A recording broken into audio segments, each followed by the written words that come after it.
आज माघ शुक्ल चतुर्थी शके 1937 श्री गणेश जयंती सादर करत आहोत ठाणे वार्ता।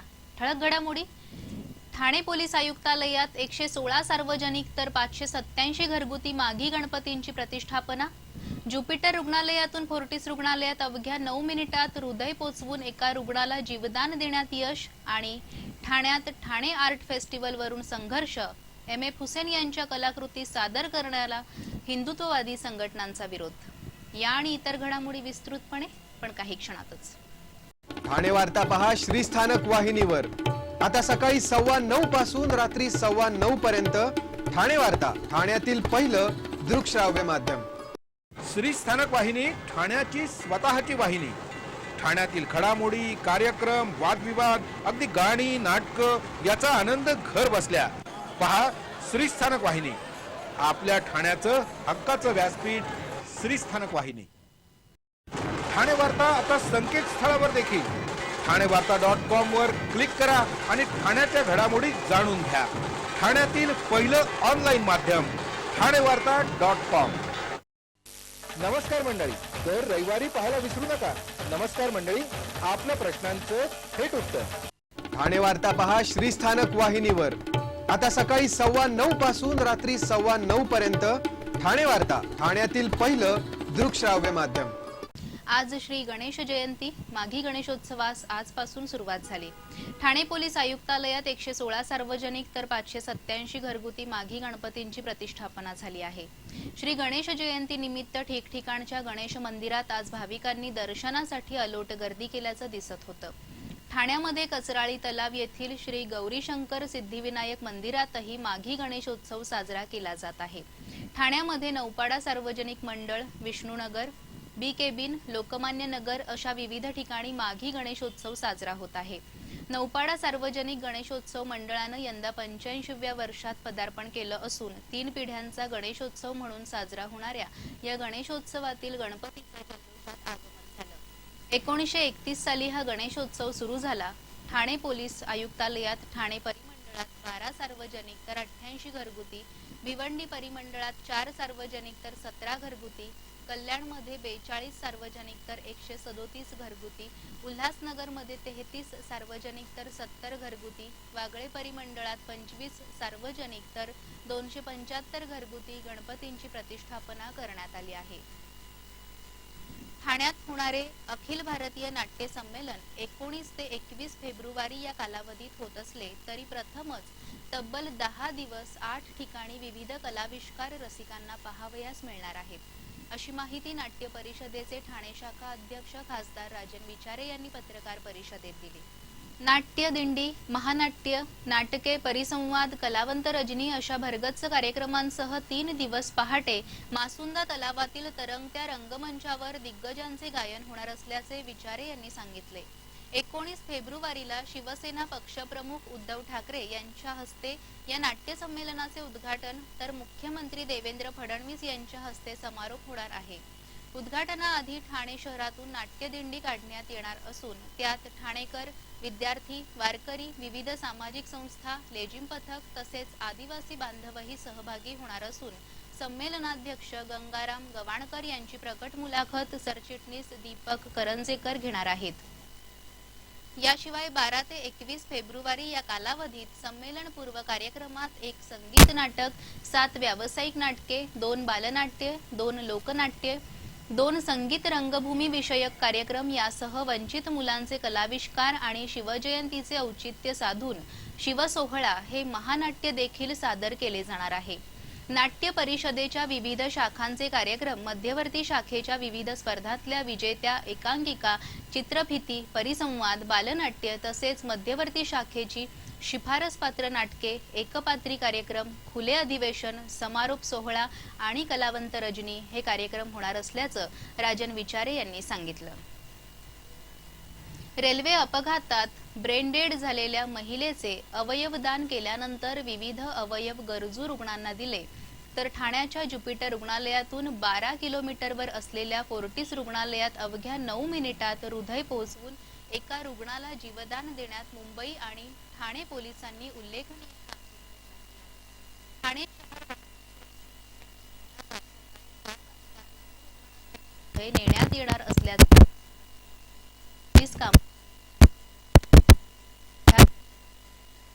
खाली निरीक्षक श्रीकांत सोंडे आदींचे पथक सज्ज झाले. 12 किलोमीटरचा हा मार्ग अवजड वाहनांपासून मोकळा ठेवण्यासाठी ठिकठिकाणी पोलीस कर्मचाऱ्यांची नियुक्ती करण्यात आली. सकाळी 7:21 ला हृदयासह निघालेली रुग्णवाहिका अवघ्या 9 मिनिटात फोर्टिस रुग्णालयात पोहोचल्यानंतर तात्काळ शस्त्रक्रियाही करण्यात आली. ब्रेनडेड महिलेच्या हृदयाबरोबरच ज्युपिटर आणि बॉम्बे हॉस्पिटलमधील 2 रुग्णांना किडनी, ज्युपिटरमधीलच एका रुग्णावर लिव्हर पुनरोपणाची शस्त्रक्रिया करण्यात आली. ठाणे महापालिका आणि MT एज्युकेशन ट्रस्ट यांच्या संयुक्त विद्यमाने पालिकेच्या शाळांमधील 5वी ते 7वीच्या विद्यार्थ्यांसाठी रोबोमेट या मोबाईल ॲप्सच्या माध्यमातून कधीही आणि कुठेही अभ्यास करण्याची आधुनिक संधी उपलब्ध करून देण्यात आली आहे. महापालिका आयुक्त संजीव जयस्वाल यांच्या हस्ते या मोबाईल ॲप्सचे उद्घाटन बुधवारी करण्यात आले. मात्र वाढत्या महागाईत आपल्या पाल्यांसाठी मोबाईल घ्यायचे कसे हा यक्ष प्रश्न पालकांना भेडसावू लागला आहे. रोबोमेट हे मोबाईल ॲप्स मोबाईलमध्ये डाउनलोड केल्यानंतर विद्यार्थ्याला कधीही आणि कुठेही अभ्यास करता येणे शक्य होणार आहे. तसेच अभ्यासाचे व्हिडिओ पाहणेही शक्य होणार आहे. या समारंभास MT एज्युकेशन ट्रस्टचे संचालक ए खान तसेच इतर मान्यवर उपस्थित होते. ठाणे शहराला पाणी पुरवठा करणाऱ्या स्टेम प्राधिकरणाचा पाणी पुरवठा 12 तासासाठी अचानक बंद केल्याने ठाणेकरांचे हाल झाले. कुठलीही सूचना न देता झालेल्या या प्रकाराने नागरिक हैराण झाले. याबाबत महापालिकेकडे विचारणा केल्यावर उल्हास नदीमध्ये पाणी नसल्याने ठाणे शहरातला होणारा 100 दशलक्ष लिटर्स पाणी पुरवठा आज मध्यरात्रीपर्यंत 12 तासांसाठी बंद राहणार असल्याचे स्टेमचे व्यवस्थापकीय संचालक कर्नल चौधरी यांनी कळवल्याचे सांगण्यात आले. शेजारी राहणाऱ्या 5 वर्षीय चिमुकलीला 2 रुपयाचे आमिष दाखवून तिच्यावर पाशवी अत्याचार करणाऱ्या भाजी विक्रेत्याला ठाणे सत्र न्यायालयाचे अतिरिक्त सत्र न्यायमूर्ती UM नंदेश्वर यांनी 10 वर्ष सक्त मजुरी आणि 5,000 रुपये दंड ठोठावला आहे. ही खळबळजनक घटना 12 जानेवारी 2014 रोजी भाईंदरमध्ये घडली होती.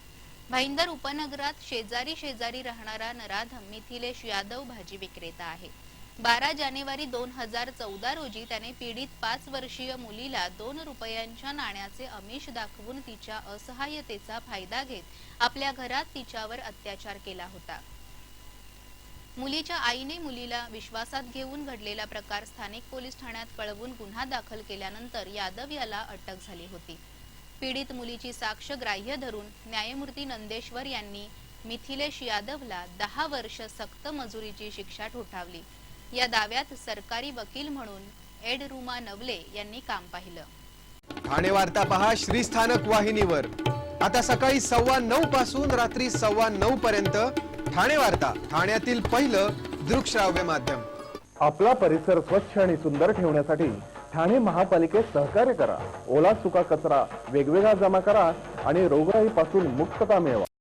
ठाणे वार्ता आता संकेतस्थळावर देखील ठाणेवार्ता.com वर क्लिक करा आणि ठाण्याच्या घडामोडी जाणून घ्या. ठाण्यातील पहिलं ऑनलाईन माध्यम ठाणेवार्ता.com. डॉक्टर आणि रुग्णांचं पिढ्यानपिढ्यांचं जिव्हाळ्याचं नातं म्हणजेच डॉक्टर बेडेकर हॉस्पिटल.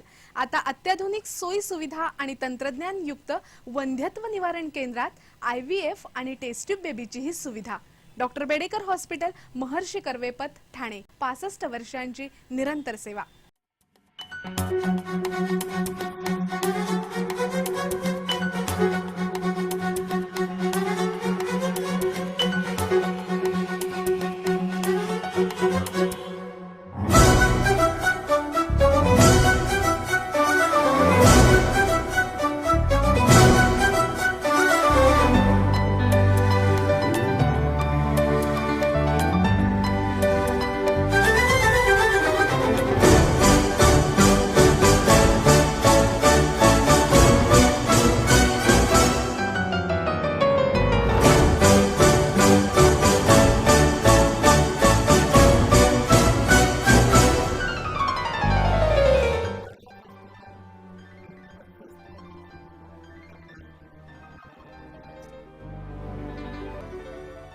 ठाणे वार्ता पहा श्रीस्थानक वाहिनीवर.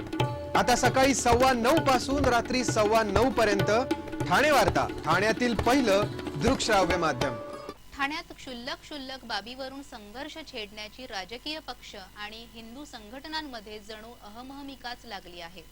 पाकिस्तानी गझल गायक गुलाम अली यांना आमंत्रित केल्याची हूल उठवून आपल्या ठाणे आर्ट फेस्टिवलची प्रसिद्धी मिळवणाऱ्या आमदार जितेंद्र आव्हाड यांच्या या फेस्टिवलवरून पुन्हा एकदा संघर्ष निर्माण झाला आहे. या फेस्टिवलमध्ये अन्य ख्यातनाम कलाकारांसह चित्रकार एम.एफ. हुसेन यांच्याही कलाकृती सादर केल्या जाणार असल्याने हिंदू जनजागृती समितीसह अन्य हिंदुत्ववादी संघटनांनी विरोध दर्शवला आहे. तसेच पोलीस आयुक्तांना आणि शिवसेना खासदार राजन विचारे यांना निवेदन देऊन कोट्यावधी भारतीयांच्या भावना दुखावणारे किंबहुना हिंदू देवदेवतांची नग्न चित्रे चितारणाऱ्या हुसेनची चित्रे प्रदर्शनातून काढून टाकण्याची विनंती केली आहे. दुसरीकडे आव्हाड आपल्या प्रदर्शनावर ठाम असल्याने पोलिसांसमोर पेच निर्माण झाला आहे.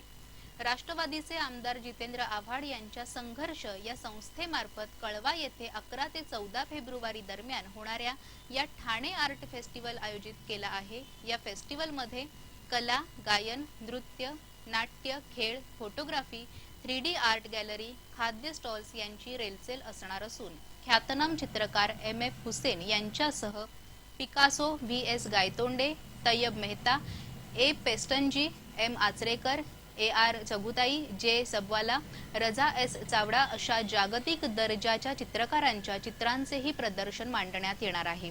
मात्र यातील हुसेन यांना देशद्रोही ठरवून हिंदू संघटनांनी त्यांच्या चित्रांना विरोध दर्शवला आहे.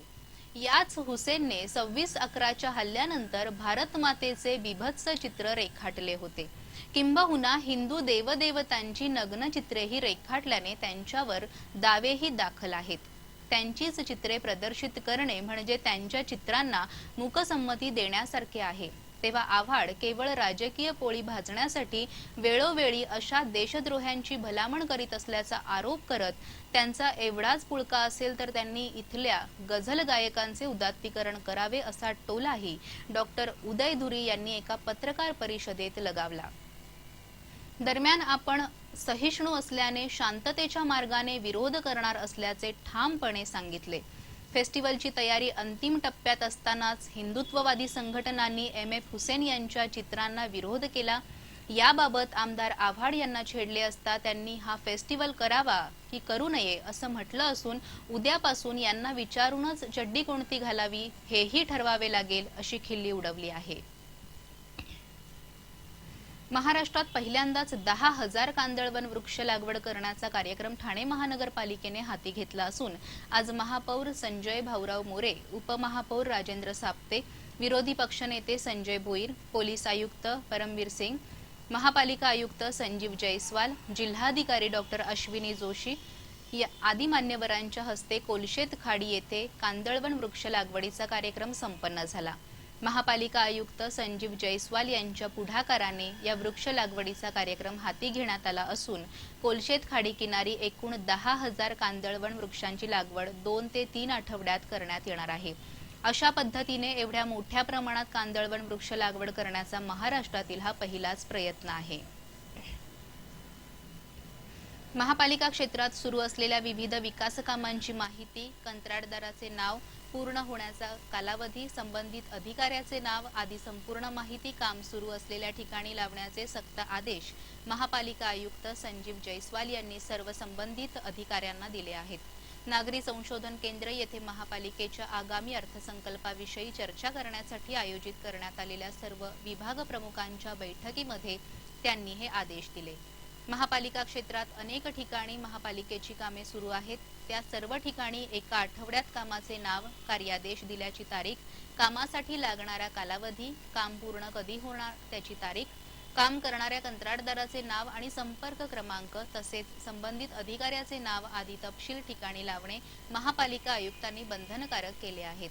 त्याप्रमाणे सुरू असलेल्या कामाची विविध स्तरावर तपासणी करण्याचे आदेश देतानाच जयस्वाल यांनी स्पष्ट केले की एखाद्या कामाची तपासणी झाल्यानंतर त्या तपासणीमध्ये उपस्थित केलेले मुद्दे, त्यावर केलेली कार्यवाही आणि कार्यवाहीनंतर त्याची पुन्हा तपासणी करण्याची यंत्रणा निर्माण करण्यात येणार आहे. तसेच केलेल्या कामाचे जिओ टॅगिंग झाल्यानंतर लेखा आणि वित्त विभागाने संबंधित कामाचे देयक अदा करावे अशा सूचनाही महापालिका आयुक्तांनी यावेळी दिल्या. सातत्याने हवेमध्ये होणाऱ्या प्रदूषणाची मोजणी करणाऱ्या अत्याधुनिक हवा सर्वेक्षण केंद्राचे आज महापौर संजय भाऊराव मोरे यांच्या हस्ते उद्घाटन झाले. ठाणे शहरामध्ये मुख्यतः वाढत्या वाहनांच्या संख्येमुळे हवा प्रदूषणामध्ये दिवसेंदिवस वाढ होत आहे. बांधकामामुळेही गेल्या काही वर्षात धुलीकरणामुळे प्रदूषण वाढत आहे. हे प्रदूषण मोजता यावे यासाठी 24 तास हवा सर्वेक्षण करणारा अद्ययावत असा कक्ष 3 हात नाका येथे उभारण्यात आला आहे. या हवा सर्वेक्षण केंद्राच्या माध्यमातून 24 तास हवेची गुणवत्ता, दैनंदिन तापमान, वाऱ्याचा वेग, दिशा आणि आर्द्रता या घटकांचे मोजमाप करण्यात येणार आहे. स्वीडन कंपनीच्या अद्ययावत यंत्राद्वारे हे मोजमाप करण्यात येणार असून अंटलाटा या कंपनीच्या माध्यमातून या कक्षाची निगा आणि देखभाल करण्यात येणार आहे. महापालिकेला यासाठी 1 कोटींचा खर्च आला आहे. असं हवा सर्वेक्षण केंद्र उभारणारी ठाणे महापालिका ही पहिलीच महापालिका असावी असा दावा महापालिका आयुक्तांनी यावेळी केला.